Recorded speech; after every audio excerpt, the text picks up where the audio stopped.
Now, debanking was an issue that I raised last year, and I suspect it's an issue that even when I'm old and retired, there'll be a debanking issue and my name will come up. Well, we sent Adam from our team up to Bakewell in Derbyshire to find a market town that now will have no bank whatsoever.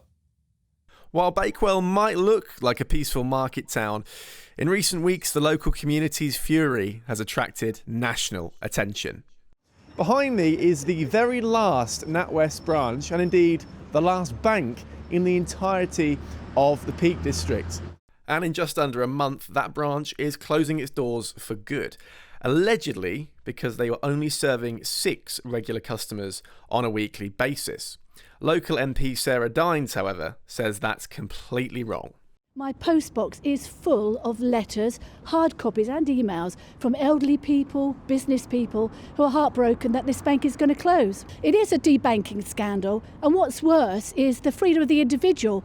We feel that individuals, elderly people in particular, are being forced online, and with the Horizon scandal, it's just not good enough for our vulnerable people.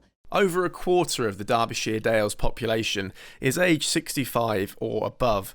And for many locals, cash is still king. Since the cost of living crisis, people have been using more cash because they just draw so much out and they know exactly what they've spent on the day. It tends to affect my business quite a bit, and also not just mine, but other businesses around me. We need it every day for change and putting the money in the bank, and it's just going to affect everything day to day.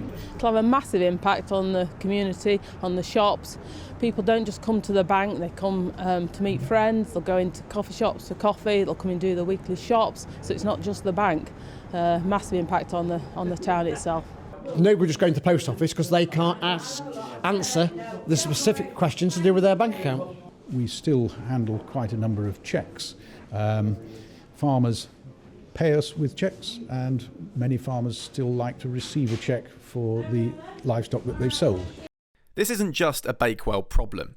Since 2015, 5,764 bank branches have closed their doors, and NatWest has closed more than any other. Sarah Dines says other MPs are now joining her campaign.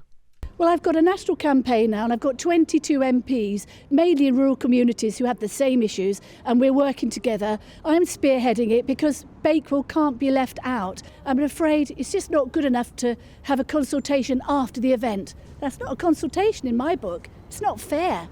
Shared banking hubs are intended to plug the gaps, but with just 24 of the planned 76 currently operational, branches are closing far quicker than the hubs can keep up.